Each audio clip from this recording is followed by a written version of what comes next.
요한복음 14장 16절에서 17절의 말씀을 보도록 하겠습니다.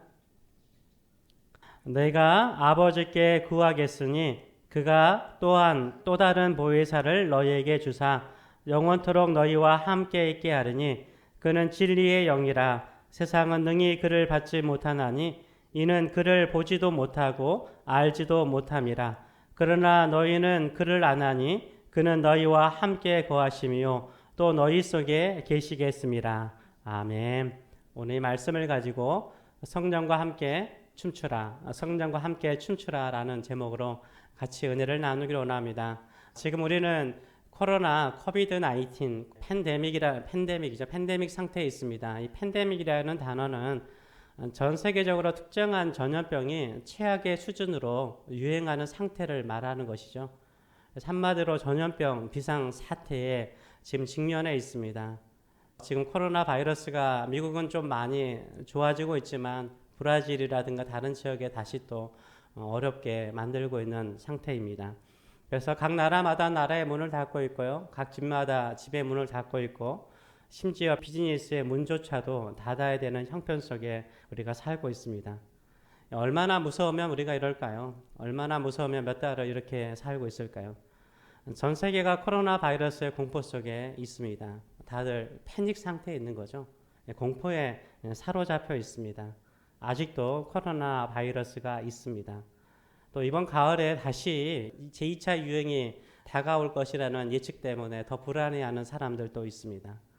이렇게 패닉 상태에 있을 때 우리가 어떤 마음의 자세를 가지고 신앙생활을 해야 되는지를 잠시 살펴보기를 원합니다. 예수님의 제자들도 패닉 상태에 큰 공포에 사로잡힐 때가 있었습니다. 두려움과 염려 속에 사로잡힐 때가 있었습니다. 언제였을까요? 바로 예수님께서 종교 지도자들, 대제사장들과 장로들과 사기관들에게 붙잡혀 가지고 십자가에 죽을 것이라고 말씀하셨어요. 예수님께서 이 땅을 떠나신다라고 말씀하셨어요. 제자들에게 예수님이 없다는 것은 그들에게 무엇을 말하는 거죠? 상상할 수도 없는 일이고 상상하고 싶지도 않는 일이죠. 제자들은 자신의 모든 것들을 버리고 예수님을 따랐어요. 모든 것을 걸고 예수님을 따랐어요. 근데 그 예수님이 죽는다는 거예요.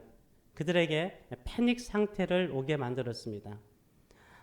그래서 이 제자들이 두려움과 염려 속에 사로잡히게 되죠. 이때 예수님께서 오늘 14장 1절 말씀 보게 되면 너희는 마음에 근심하지 말라 하나님을 믿으니 또 나를 믿으라 라고 말씀하세요.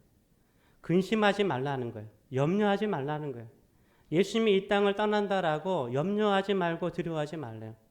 이렇게 패닉 상태에 두려움 속에 사로잡혀 있는 제자들에게 예수님께서 누구에 대해서 말씀하세요? 누구에 대해서요? 성령에 대해서 말씀하세요. 공포와 두려움 속에 사로잡혀 있는 제자들에게 필요한 분은 누구세요? 성령이신 줄 믿습니다. 예수님께서 이 땅에서 구원 사역을 마치시고 하늘에 올라가시면 제자들에게 가장 필요한 분은 누구세요? 성령님이시죠. 우리가 이 땅에 패닉 상태에 살고 있는 우리에게 가장 필요한 분은 누구실까요? 성령님이세요. 아멘. 성령님이세요. 그래서 예수님은 하나님 아버지께 제자들을 위해서요. 무엇을 간구해요? 성령께서 제자들에게 임하시도록 간구하셨던 거죠. 그래서 이런 코로나 바이러스 패닉 상태 속에서 우리에게 가장 필요한 분은 성령이신 줄 믿습니다. 그래서 우리 안에 성령께서 임하시도록 간절히 기도하시는 저와 여러분 되시길 축원합니다.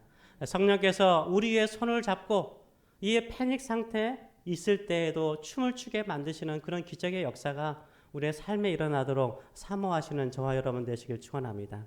그래서 오늘 말씀을 가지고 두 가지를 같이 나누길 원합니다. 첫째는 성령을 구해야 돼요. 성령을 구해야 되는 거예요. 16절의 말씀을 보게 되면 내가 예수님께서 아버지께 구하겠으니 하나님 아버지께 구하겠으니 그가 또 다른 보혜사를 너희에게 주사 영원토록 너희와 함께 있게 하리라 라고 말해요.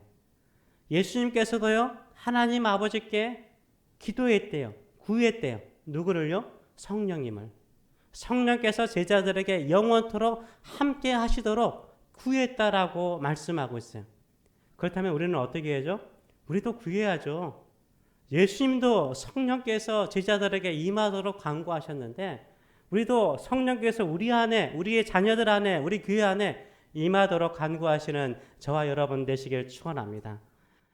그래서 예수님께서 기도하신 대로 제자들에게 올 것이라는 거예요. 제자들에게 임할 것이라는 거예요. 아버지가 약속하셨다는 거예요. 너희가 성령을 기다리라고 말씀하세요. 예수님께서 부활하시고 난 다음에 40일 동안 제자들과 계시면서 그들에게 하나님의 나라의 일을 가르쳤어요. 그러고 난 다음에 이런 말씀을 하시죠. 사도행전 1장 4절의 말씀을 보게 되면 사도와 함께 모이사 그들에게 분부하여 이르시되 예루살렘을 떠나지 말고 내게서 들은 바 아버지께서 약속하신 것을 기다리라 라고 말씀하세요. 제자들에게 말씀하시길 내가 이제 하늘로 올라가는데 하나님 아버지께로 가는데 너희들 예루살렘을 떠나지 말라. 그리고 기다리라. 누구를 기다리라는 거예요? 아버지께서 약속하신 거. 그 약속하신 것은 예수님께서 아버지께 간구한 거죠. 누구죠? 그렇죠. 성령님이시죠. 아버지께서 약속하신 성령님을 기다리라라고 명령하셨어요. 이러자 제자들이요. 예수님이 승천하신 후에 어떻게 하죠? 예루살렘을 떠나지 않고 한 다락방으로 올라가서 뭐 하죠? 기도하죠. 사도행전 1장 13절과 14절의 말씀을 보게 되면 예루살렘에 들어가 그들이 유하는 다락방이 있었나 봐요. 마가의 다락방이라고 그러죠. 마가의 다락방에 올라가서 제자들과 여자들과 예수님의 어머니 마리아와 예수님의 아우들과 더불어 마음을 같이하여 오로지 뭐했다? 기도에 힘쓰더라라고 말하고 있어요. 기도에 힘썼어요. 며칠 동안요? 10일 동안요. 그래서 오순절이잖아요. 순이라는 게 열을 말합니다. 예수님께서 예수님이 6월절에 어린 양으로 십자가에 죽으셨잖아요. 그리고 난 다음에 50일이 지난 오순절 때 성령께서 강림하신 거죠. 예수님께서 부활하시고 40일 동안 계셨잖아요. 10일 동안 제자들이 기도한 거예요. 그때 이 오순절에 성령께서 강력하게 불처럼 임하셨죠. 제자들이 10일 동안 다락방에서 기도한 기도의 내용은 뭘까요? 기도의 제목은 뭘까요? 성령이여 우리에게 오시옵소서. 우리 예수님께서 간구한 성령이시여 우리에게 오시옵소서. 하나님 아버지께서 약속하신 성령이시여 우리에게 오시옵소서. 이렇게 기도하였던 거죠. 10일째 되는 날 성령께서 그들에게 바람처럼 불처럼 임하였습니다.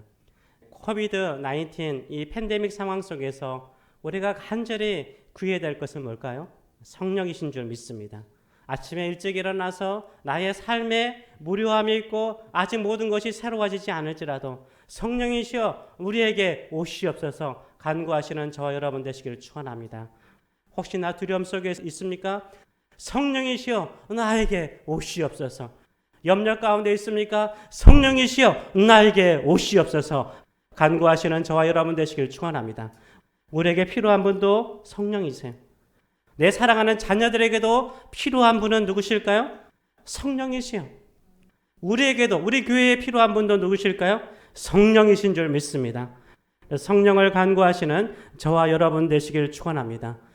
제자들에게 최대의 위기는 예수님께서 이 땅에서 십자가를 지고 죽으신다는 소식이었어요. 그때 그들에게 예수님께서 성령을 간구한 것처럼 우리도 성령을 사모하고 성령을 구하는 이 시기가 되시길 축원합니다. 아멘. 둘째로 우리가 성령을 구했으면 이제는 어떻게 해야죠? 성령께서 반드시 오시는데 어떻게 해야죠? 받아들여야 돼요. 받아들여야 돼요. 17절 우리 그 다음 구절을 보게 되면 이렇게 말씀하시죠. 그는 진리의 영이라 세상은 그를 능히 받지 못하나니 이는 그를 보지도 못하고 알지도 못함이라. 그러나 너희는 그를 아나니 그가 너희와 함께 거하시며 또 너희 속에 계시겠습니다. 라고 말씀하고 있어요. 세상은 누구를 받아들이지 않는데요? 성령을 받아들이지 않는데요. 세상 사람들은 성령을 받아들이지 않아요. 왜요? 성령을 본 적도 없고 성령을 알지도 못하기 때문이라 라고 말하고 있어요.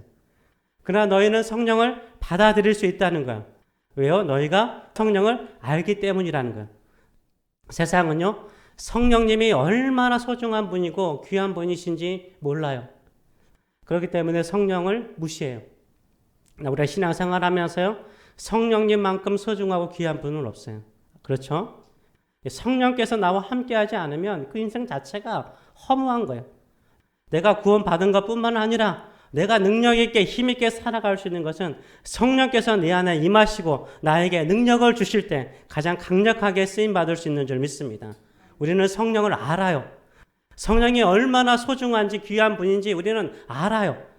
그렇기 때문에 성령을 구하고 또 성령을 뭐 해야 돼요? 받아들여야 되는 거예요. 내 마음속에 받아들여야 되는 거예요. 우리 교회도 계속해서 성령을 구하고 성령을 받아들이는 성도들 되시길 축원합니다. 우리가 손님을 초대했어요. 전화라든지 편지로 손님을 초대했어요. 초대받은 손님이 집 앞에서요, 초인종을 누르는데 문을 열어주지 않아요. 초대받았는데 받아들이지 않으면 그 손님이 들어와요? 못 들어와요? 못 들어오죠. 요한계시록 3장 22절에서도 주님께서 문을 두드린대요. 그 사람이 문을 열면 주님께서 그 교회에 들어가서 그와 더불어 먹는다라고 말씀하고 있어요. 우리가 성령을 구하는 것도 중요하지만 성령을 뭐 하는 거예요? 받아들이는 것도 더 중요한 거예요. 아멘. 성령을 내 마음속에 받아들이시는 저와 여러분 되시길 축원합니다. 그러면 성령을 받아들인다는 것은 뭘까요? 성령을 받아들인다는 것은 성령의 통치를 인정하는 거예요. 성령의 다스림을 인정하시는 저와 여러분 되시길 축원합니다. 이 성령께서 나를 다스리도록 구하면요, 반드시 우리 가운데 임하시는 줄 믿습니다. 그래서 성령께서 임하시는 방법을 주님께서 두 가지로 이야기하셨어요. 첫째는 그는 너희와 함께 거하시며, 너희와 함께라는 것은 너희 무리 가운데, 우리 성도들 무리 가운데 성령께서 임하시는 거예요. 아멘. 우리에게 그런 역사가 일어날 줄 믿습니다. 그 다음 구절 보게 되면 너희 속에 계시겠습니다. 너희 속이라는 거죠. 너희 안에, 우리 안에 성령께서 거하시는 거예요. 성령의 임재는 두 가지로 일어나는 거예요. 하나는 우리 마음속에 거하시는 것이고 또 하나는 우리 믿음의 성도들 안에 거하시는 것인 줄 믿습니다. 이런 성령의 놀라운 역사가 우리 안에 임하도록 간구하시는 저와 여러분 되시길 축원합니다. 그렇다면 성령을 받아들인다는 것은 무엇인가? 근데 오늘 본문을 통해서 세 가지로 우리가 받아들여야 돼요. 세 가지로 받아들여야 돼요. 이 보혜사의 의미가 여러 가지가 있지만 오늘은 세 가지만 같이 나누기 원합니다. 보혜사는 페라크레토스, 그 옆에 계신 분이라는 거예요. 우리 옆에 계시는 분이에요. 동행자라는 의미를 가지고 있죠. 또 한 가지는 카운슬러, 상담가, 위로자의 뜻을 가지고 있어요. 또 한 가지는 변호사, 우리 변호자 있잖아요. 변호사, 중보자 뜻을 가지고 있어요.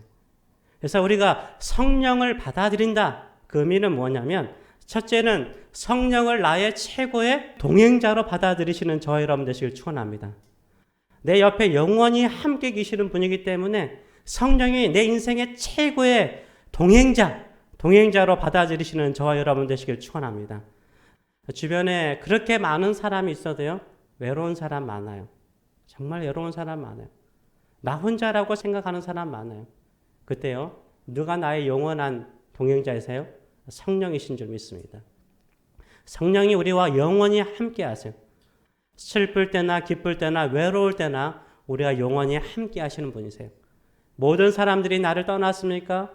그렇게 나에게 아부하고 좋아했던 사람들이 나를 버리고 떠났습니까? 아무도 없습니까? 나 혼자입니까? 반드시 기억하세요. 누가 함께 계세요? 성령께서 함께 계신 줄 믿습니다. 성령께서 내 옆에 함께 계신 줄 믿습니다. 이게 성령을 나의 최고의 동행자로 받아들이는 거예요.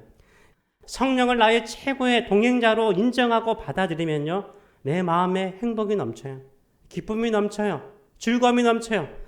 사람이 천만인이 나를 둘러싸고 있을지라도 성령께서 내 안에 계시는데, 나와 함께 계시는데 내가 무엇을 두려워하리까? 이런 담대한 믿음과 행복이 우리의 심령 안에 있는 줄 믿습니다. 성령은 우리의 최고의 동행자이십니다. 이것을 받아들이시는 저와 여러분 되시길 축원합니다. 둘째, 성령님은요, 나의 최고의 상담가로 받아들이세요. 나의 최고의 상담가로 받아들이세요. 사람들이 상담가를 찾아가는 그 이유가 무엇입니까? 마음에 깊은 상처, 깊은 아픔이 있기 때문인 거죠. 내 스스로 그 상처와 아픔을 이겨낼 수 없는 거예요. 나도 거기에서 벗어날 수 없는 거예요. 상담가에게 찾아가잖아요. 상담가에게 찾아가면 뭐합니까? 상담가는요, 상담하러 오는 사람에게 자신의 슬프고 아프고 괴로웠던 그 상처를 다 쏟아내게 만들죠. 말하게 만들죠. 다 들어주죠. 그리고 이것저것을 지시해서 치료하죠. 성령님이 그 역할을 하세요. 우리가요, 내 마음, 내 슬픔, 내 외로움을 알지 못하는 사람들이 많아요. 그때 성령을 받아들인다는 것은 뭐예요? 성령을 나의 최고의 상담가로 받아들이시는 저 여러분 되시길 축원합니다. 성령께 기도하세요. 내가 이런 슬픈 일이 있네요. 내 옆에 누워있는 이 사람도 이해 못하네요. 나를 그렇게 사랑한다는 내 자식도 내 마음을 알지 못하네요. 그러나 성령께서 나의 최고의 상담가이십니다. 내 마음을 아시고 나를 치유하고 나를 고칠 수 있는 분이 성령님이십니다. 성령이여 나를 치료하여 주시옵소서. 이렇게 믿고 나가시는 저와 여러분 되시기를 축원합니다. 성령께서 반드시 상처에서 아픔에서 자유를 주실 줄 믿습니다. 내 마음에 기쁨과 행복이 넘치도록 역사하여 주실 줄 믿습니다. 성령을 나의 최고의 상담가로 받아들이시는 저와 여러분 되시길 축원합니다. 세 번째로는요, 성령을 나의 최고의 변호사로 받아들이셔야 돼요. 재판을 받을 때나 어떤 공적인 문서를 작성할 때나 또 서로 간에 분쟁이나 갈등이 있을 때요, 이 변호사가 얼마나 중요한지 몰라요. 근데 내 옆에 최고의 변호사가 있다. 너무 좋지 않아요? 내 인생의 최고의 변호사가 있다. 나의 모든 것을 알고 내 편에 서서 나를 변호해 주는 분이 있다. 얼마나 좋아요. 아니에요. 성령은 여러분의 최고의 변호사인 줄 믿습니다. 내 편이세요. 성령은 우리 편이세요. 아멘. 여러분의 마음과 심령과 삶을 다 아시기 때문에 우리 편이세요. 우리 편이세요. 성령께서 변호사가 되어주셔서 우리를 변호하여 주시는 줄 믿습니다. 성령이시여, 내가 너무 억울해요. 오해를 받고 있어요. 미움을 받고 있어요. 나를 변호해 줄 사람이 없어요. 나를 옹호해 줄 사람이 없어요. 성령님은 나의 최고의 변호사이십니다. 이렇게 인정하고 기도할 때 성령께서 반드시 우리를 변호하여 주실 줄 믿습니다. 그 오해와 위기에서 벗어나게 하여 주실 줄 믿습니다. 저는 성령님 생각하면요, 그냥 성령은 나를 춤추게 하는 분이에요. 내 마음을 춤추게 하고 내 몸을 춤추게 하는 분이세요. 왜냐하면 성령님이 나의 최고의 변호사시고 성령님이 나의 최고의 위로자시고 상담가시고 성령님이 나와 영원토록 동행하시는 동행자이시기 때문에 나를 춤추게 하는 분이에요. 내 마음을 춤추게 하는 분. 성령께서 임하시면요, 성령께서 마음에 임하시면요, 성령께서 우리 교회에 임하시면 우리 성도들을 춤추게 만드는 줄 믿습니다. 마음을 춤추게 만드는 줄 믿습니다. 성령과 함께 춤을 추시는 저와 여러분 되시길 축원합니다. 왜냐하면 성령은 우리의 최고의 동행자이시기 때문에 영원히 함께 하십니다.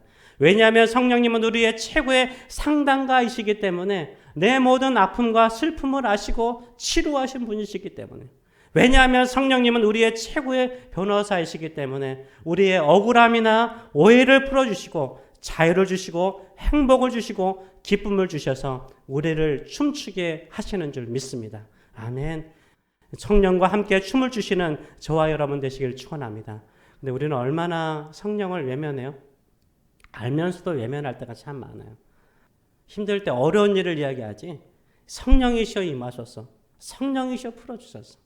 자녀들을 위해서 기도할 때도 그냥 지혜롭게 하소서, 취업 잘 되게 하소서, 결혼 잘하게 하소서, 이렇게 기도를 많이 하지만 성령께서 우리 자녀에게 임하여 주셔서 지혜자가 되어주시고 상담가가 되어주시고 안내자가 되어주시고 동행자가 되어주시고 최고의 친구가 되어주시고 그들의 앞길을 열어주는 인도자가 되어주시옵소서. 이렇게 얼마나 기도하는지요. 우리가 이번 팬데믹 상태에 있을 때 우리가 그렇게 기도했으면 좋겠습니다. 성령이시여 우리에게 임하소서. 이렇게 힘들고 어려운 상황 속에 나는 성령에 충만하고 나의 자녀들은 성령에 충만하고 우리 교회 성도들은 성령에 충만하여서 성령과 함께 춤추는 인생 살게 하여 주시옵소서. 그리하여서 고난과 어려움도 이겨내는 성도들 되게 하여 주시옵소서. 이렇게 간구하시는 저와 여러분 되시길 축원합니다. 아멘. 기도하겠습니다. 조용히 한번 기도했으면 좋겠습니다.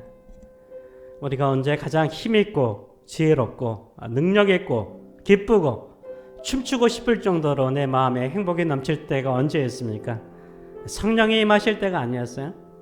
성령께서 이 팬데믹 상태 속에서 우리가 너무나 두려움과 공포와 무서움 속에 사로잡혀 있는 이 시기 속에서 우리가 구해야 될 첫 번째 것은 무엇입니까? 성령이세요.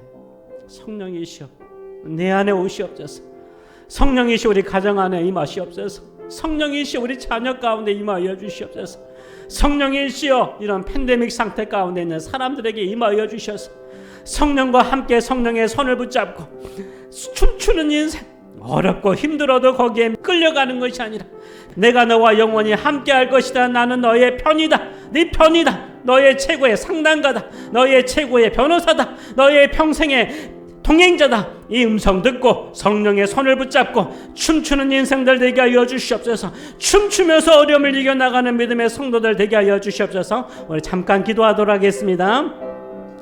살아계신 하나님 아버지, 예수님께서는 제자들에게 가장 필요한 분은 성령님이시라는 것을 아시고 성령을 간구하였고 성령을 기다리라고 말하였으며, 제자들은 성령을 받았을 때 그들의 인생이 바뀌었습니다. 담대한 자가 되었고 용감한 자가 되었고 성령과 함께 땅끝까지 나아가는 자들이 되었습니다. 이 팬데믹 상태 속에서 우리의 최고의 동행자는 성령이십니다. 이 어려운 상황 속에서 우리의 최고의 상담가며 위로자는 성령님이십니다. 우리의 최고의 변호사는 성령님이십니다. 늘 성령을 간구하고 성령을 받아들이고 성령과 함께 춤을 추고 내 인생을 춤추게 만드시는 성령의 능력을 경험하는 성도들과 우리 자녀들과 우리 교회가 될 수 있도록 축복하여 주시옵소서. 감사드리며 예수님의 이름으로 기도하옵나이다. 아멘.